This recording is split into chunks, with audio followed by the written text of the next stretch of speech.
Abandoned ship, everyone. It's Dalian?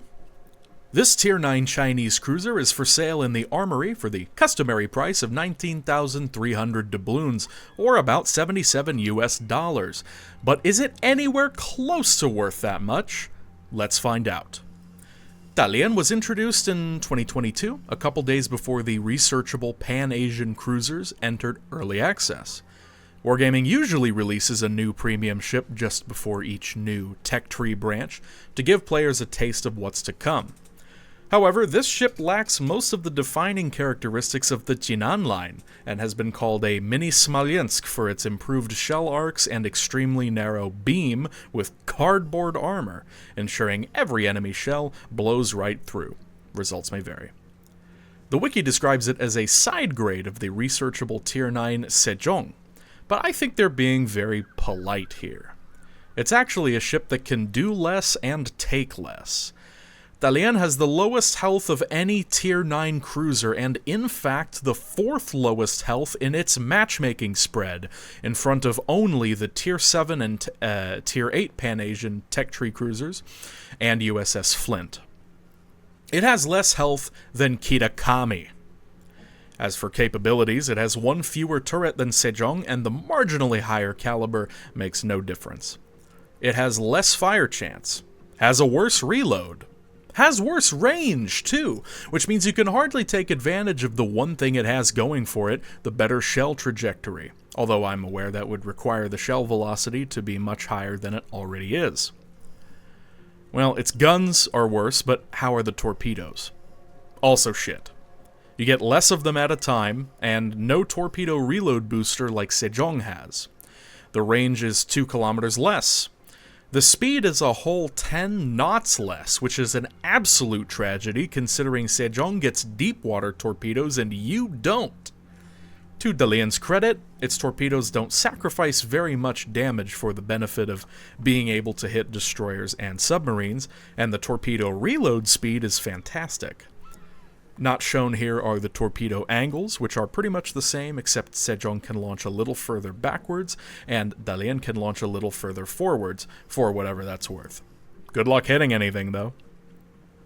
The one area in which Dalian stands out is the concealment, which can reach as low as 8.9 kilometers, although it's only the 7th best cruiser in its matchmaking spread behind Kitakami, Numancia, Francesco Ferruccio, Wiesbaden, Chikuma, and Tone. Compared to Sejong, it also gets one more consumable, up to 5 with Superintendent. Even that deserves an asterisk, however, because it only gets a repair party and smoke generator. Sejong also gets DFAA and a torpedo reload booster. How do you build for this thing? I must say, in my humble opinion, builds for Dalian can get very creative, which is something I actually wish I could say about more ships. For commander skills, the game recommends Consumables Specialist, Demolition Expert, Priority Target, Heavy HE Shells, Adrenaline Rush, Superintendent, Survivability Expert, and Concealment Expert. These aren't bad recommendations, but there's room to experiment. I find Last Stand to be absolutely necessary, because you cannot waste your damage cons on incapacitations. You have to save it for pretty much every fire and flood because of your horrendous health pool. That being said, you need at least a little mobility so that you can dodge torpedoes and such while you're sitting in smoke. I agree with taking Consumables Specialist because that can get you down to about 30 seconds downtime between smokes, which is incredible. Row 2 is kinda ass. Demolition Expert is usually not necessary, but fires are this thing's bread and butter, and you have access to special commanders like Da Rong, which specialize in that. I personally never take Priority Target, especially because this ship is sitting in smoke most of the time.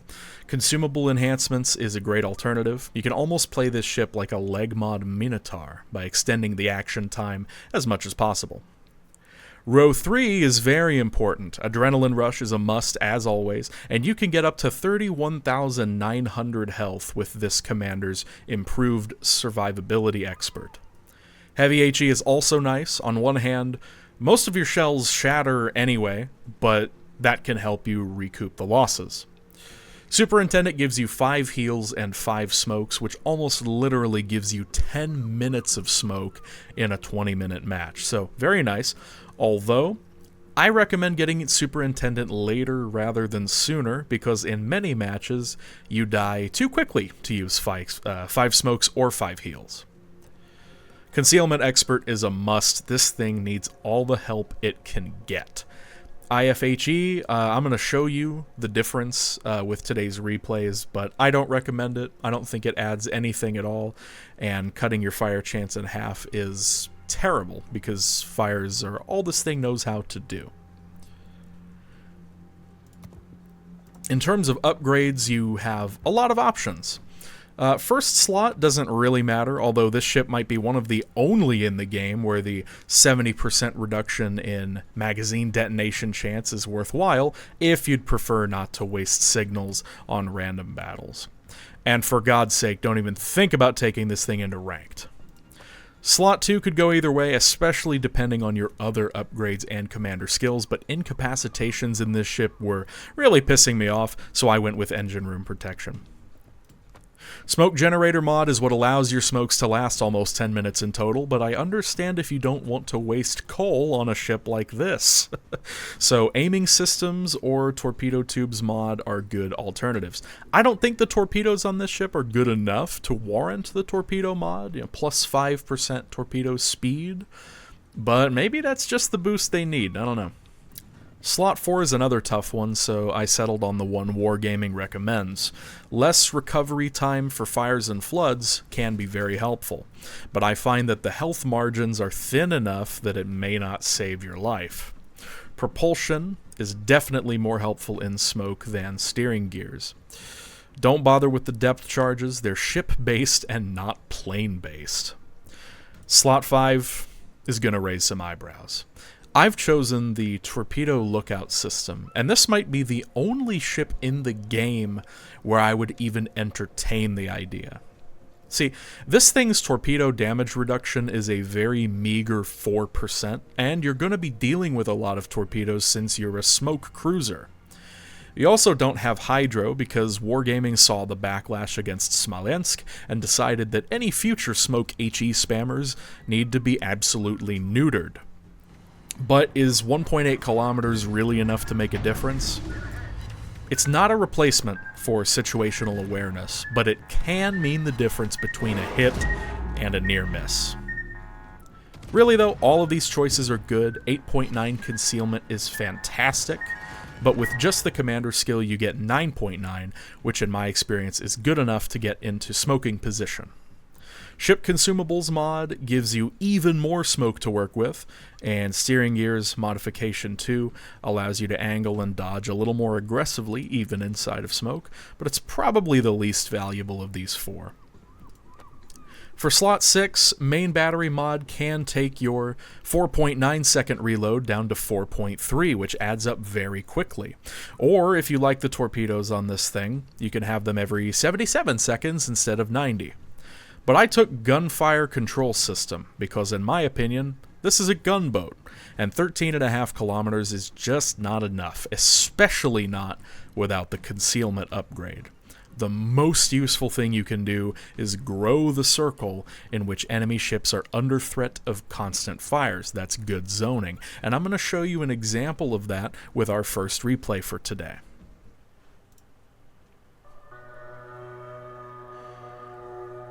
So here's a little bit of what I'm talking about.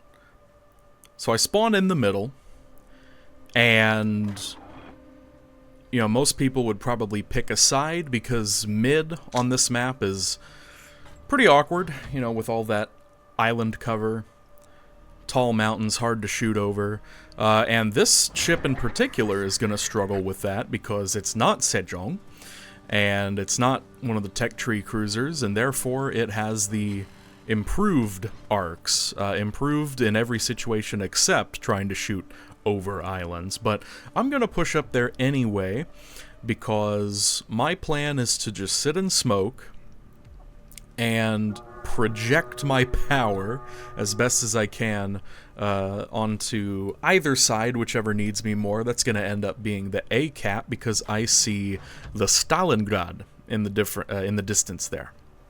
The enemy has 2 radar ships, the Baltimore and that Stalingrad, and Baltimore is on the opposite side. But Stalingrad is a great target for me because it has longer fire duration, I believe, being a super heavy cruiser and all. So he slips into my firing range almost. I'm actually a little bit short as it is here, but I'm trying to set fire to his bow. And I think that's as good a place to start as any. Luckily somebody else already set a fire, so even if he damage cons here in a moment, I'll be able to follow it up. But he's already backing up as well. He knows what's good for him. And that rune comes out swinging around the corner and gives me a little spook, so there I throw out my first smoke. I didn't use it right away because I wanted to use as much time as possible relying on island cover. I mean, if nothing was going to spot me, then why waste a smoke? But now that Rune has pushed up, and I'm sure other ships are to follow, time to smoke. And because of the long action time with all of the upgrades and skills, I am able to keep going forward at quarter speed for quite a long time, which helps me stay within range of the Stalingrad, or keep it within my range, I should say. And there we go, we get a fire there, and that's going to continue to burn for quite a while. But now he's dark, so at least I have something else to focus on. Oh boy, that's 2 fires on the Stalingrad, and we're going to get a third one on the rune right here, very lucky. Gotta love it. So we've already set 3 fires, and we're up to 21,000 damage and counting. I tried IFHE on this ship, and it was not good. I think we're going to find that fire accounts for the majority of damage in this ship, excepting any torpedo hits, of course. So maximizing that fire chance really is the prerogative on this ship. Boom. Another one on Musashi there. Didn't see it coming. And despite all of the mountains around me, which are getting in my way, I mean, I had to stop firing at the Musashi as soon as I started, but I am getting several opportunities on both sides to engage.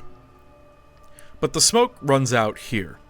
And notice I have exactly 30 seconds before my next one comes up, which is actually pretty good.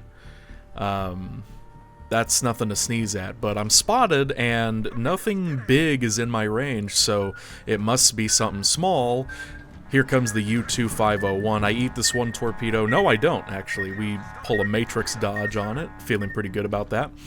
And here's the one and only situation in which I've ever gotten to use depth charges in this thing. But not before running into the Shimakaze also. So now I'm freaking out. I'm like, oh god, both the sub and the most deadly torpedo boat are in front of me. I eat this one torpedo. I know I can survive one to make sure I don't hit any of the other ones. I mean, I just keep nose in, and that's pretty much the best outcome I could have hoped for. Then the radar goes out, and I don't really do anything here. The reason is I know that it's Stalingrad's radar, which has a pretty short action time. So I know that's not going to last very long. I don't panic. I'm going to stay in my smoke. See, it's already over. And I'm going to have a pretty good opportunity to lay waste to these battleships that are starting to get antsy and advancing on A. The Grosser Kurfürst wants to be first, understandable. I probably should have been more concerned, though, about the submarine that just went under me and we're not hearing back from him. Shimakaze also, but I see that she's turning away towards the enemy side of the map. But the submarine, I honest to God do not know why it didn't turn around to fight me some more. I understand that U-2501 has no torpedo tubes on the backside. So certainly it would have to, make a loop around, but it should also know that I'm a smoke cruiser and I'm not going anywhere. I mean, I would have been a sitting duck, and I was frankly panicking about that. But it ends up deciding to move on and harass the Montana down there instead, which is very interesting because there's just so little I would be able to do to fight back.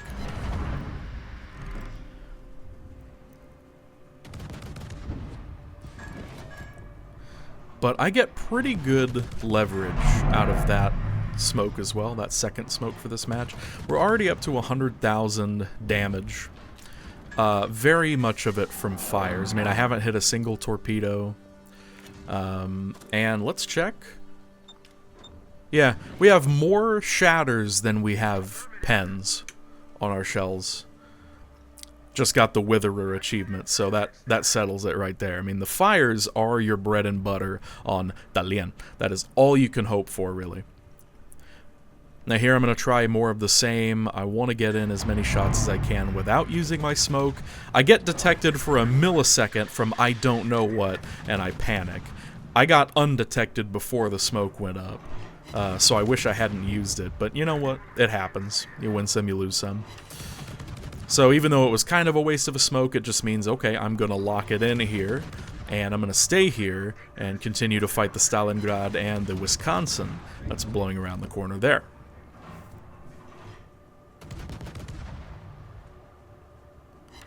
Damage con just used by Stalingrad, so that's a permafire right there. Maybe we can get a couple more. He has finally decided he has enough of my shit, and he tries to blind fire me, and then he tries to approach with radar active. And it's at this point... No. He gets a little closer, and then he turns on radar any second now. There we go. And I'm shitting my pants at this point. But thankfully he dies immediately after. Oh well, okay, false alarm. So thanks to that, I get to stay in my smoke a little bit longer, maximize its usefulness, set fires to the Wisconsin. But see, isn't this riveting gameplay? I've sat in the same spot this whole match, and the smokes have allowed me to take slightly better positions around these islands. Because if I was relying exclusively on island cover, then, half of my turrets wouldn't be able to shoot over, and I'd be getting spotted from weird angles. So, I mean, the smoke is great. And when this ship is given the space it needs to do the job it was built to do, it can be really useful. But this is not the kind of gameplay that everyone's looking for, I'm aware. And if you want to just spam any kind of gunfire, it doesn't have to be HE, doesn't have to be, fire management, then Minotaur is also very fun, of course. There's many good spammy light cruisers in this game, and destroyers for that matter. There's a lot of good gunboat destroyers. So you don't gain a whole lot in exchange for all you give up in Dalian. But it can work. So, is it the worst ship in the world? Well, I mean, arguably the worst ship is one that can't perform even in the best of circumstances. But these are pretty good circumstances, and all it takes is one mistake to lose it all. I'm down to 2 smokes, which isn't that worrisome, but I'm trying to be a little conservative, so I want to try and shoot over this island and perch up here. But the Montana is unexpectedly close, so I react immediately and turn on that smoke, but it was not enough time. Boom. Death struck. And you'll notice that when the Montana spotted me, she was about 9.3 kilometers away, so if I had taken the concealment upgrade instead of the torpedo lookout system, I probably would have survived there. So, something to think about. Maybe that's not the best upgrade to take. But all in all, 4 battleships sitting there. I would have had a field day setting all of those on fire, just right in front of their faces. And we're looking at 4.9 kilometer smoke firing detection, so I would have had plenty of space, and then I could have slipped back behind that island and ran off. I probably would have even gotten a couple torpedoes. I would have been looking at over 200,000 damage, I think, if I had rounded that corner more cautiously. But I didn't, and there is no margin for error on this ship whatsoever. That's just how it goes. So, you know, that's okay. I mean, I'm certainly not upset. 152,000 damage was still pretty good. Hitting 12 depth charges also in this ship was absolutely incredible. But all in all, 13 fires, which is a great number. But, I mean, earlier this week I just published a video where I got 10 fires in about as much time in the Wichita. Actually, much less time than this. So there's clearly better fire starters out there, too. Ships that aren't even particularly built for it. They just happen to have an okay fire chance. I mean, British ships, large cruisers and battleships. Very famous HE there. Dalian has no such thing. We end up winning this match in a very exciting finish that nearly ends with the Albemarle dying to Shimakaze torpedoes out of nowhere, but they just don't get there in time, and we're able to clinch the victory on points. So, very good job all around to my team, the surviving members, that is. But I'd been dead for a little less than half the match, and let's see where we were on the team score. Yeah, 3. With a base XP of 1,833, Witherer, Confederate. So pretty good. Pretty good, and I didn't destroy any ships, which is really a shame. I mean, damage can generally be more significant than pure destructions. I mean, it's a rule in every war game you've ever played, right? You know, there's more to life than kills. But still, the utility on this ship is absolutely nil, and I'm going to really drive that point home with the next replay that I'm going to show you. Take a look at how much damage was from fires, though, compared to just raw damage from the main battery. That is incredible. That is definitely what the ship is meant to do. And 52,000 against the Stalingrad. The majority of it from fires. from only 4 fires. I mean, 4 fires against any single ship is great. But that means that those were, for the most part, fires that he could not damage con. So, looking pretty good. And the Kurfürst as well. There was more damage from the main battery in his case. Which is a little shocking. I probably should have switched to AP at some point, actually. The AP on this ship is deceptively good because of the flat firing arcs. It's not that they do incredible damage or anything, but they actually have a pretty good propensity to pen. And when I was fighting the Kurfürst, I mean, most of the time it had damage con running, and it was sitting right in front of me, so that probably would have been the smart thing to do. But even with HE, you know, we were able to set 2 fires and also do 20,000 damage worth with just the shells. So that was a match where pretty much everything went our way, as much as you could hope for, anyway. Until it didn't, of course. I mean, it went our way until it didn't, until a single dev strike eliminated us from the board. And that's a very Dalian thing to experience. But here's another match where I do everything that Dalian is supposed to do, and it's just not enough. You know, I mean, I always like to be upfront about any mistakes that I may have made, anything I could have done differently.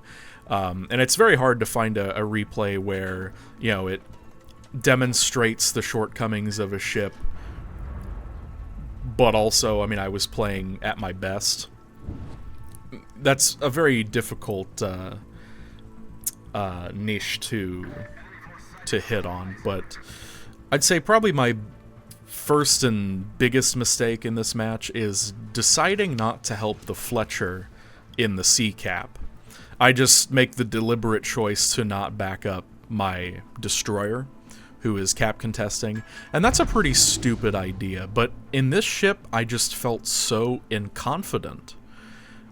This ship has excellent DPM. It would have done great against the enemy Fletcher there, but I didn't want to get that close to a destroyer that could torp me, and I would have no recourse, no destroyer level maneuverability for me to rely on, and I probably would have, failing that, I would have been dev-struck by that Atlantico or something else that spawned in the middle. So instead, I dedicate myself to what Dalian does best. I smoke up here on the far side, and I'm just going to spam HE against these nice and juicy targets.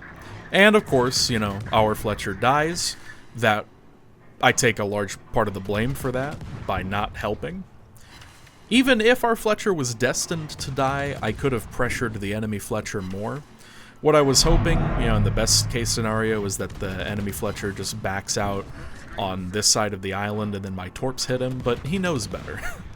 He knows better than that.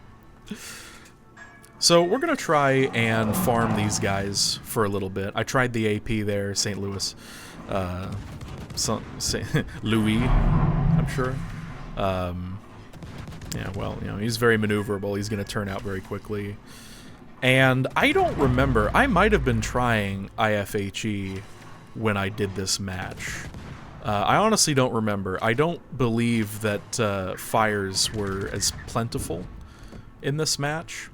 And you're going to notice that damage was not plentiful either. I mean, that's... the shells themselves just do not do enough. You cannot rely on the raw damage output. I mean, the AP shells, again, actually stack up pretty well against ideal targets. Broadside, very short distance from you.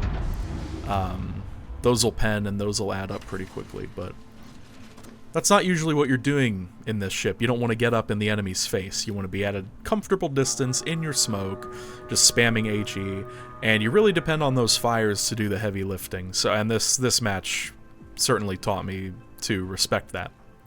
I was worried about the Fletcher pulling forward and trying to ambush me with torpedoes. My smoke ran out anyway, so I just went forward, and what I want to do here is engage with the St. Louis, but I don't want to waste my smoke here when I'm only going to have like 2 targets at best for the foreseeable future. So I want to get behind this island and try to take advantage of that, but I'm the only thing spotting the St. Louis, and I suspected as much, but I was hoping that Vladivostok was close enough. He's not. So I take a couple blind shots here, which work surprisingly well. I mean, even at that distance, the AP is pretty effective. Let's see how much damage that's good for. Okay, 3,000 there, and another 1,000. So again, it doesn't do much damage, but if you're face to face with a large unmoving target, then it does add up pretty well. I was surprised that at that distance, almost the edge of my firing range, I was still getting pens. So that's something to consider. But here Ashitaka is rolling up towards sea, so now's a good time to pop my smoke. Want to make sure those fires get set. He damage cons those.